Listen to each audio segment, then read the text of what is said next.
فرش التراب. بسم الله الحمد لله والصلاة والسلام على رسول الله أما بعد السلام عليكم ورحمة الله وبركاته. Gebin kıyılgancağa her adamga yat bola. Tek Rasulullah sallallahu aleyhi ve sellem ihtiyar bilgen bir keren qaramağa moj bir ayından beri kıskadır, moj sakattır, uşakmak için bir keren görünmege yarata. Son arttamsa söylemege şariatta yaratmay. Sonra kardeşler bulay kaide var, pravila var şariatta.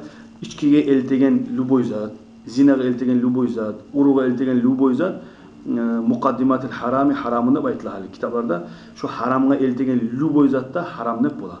Bu bir yani. İkinci yani sen onu sen geleşsen ne sen Allah bilir neçeli bir olay koşulgan geleşken ama tek özler koşulgançaga toy bolgança ayrılkalar çok var. Şoy bolsa da şu kızını yaşağı buzula.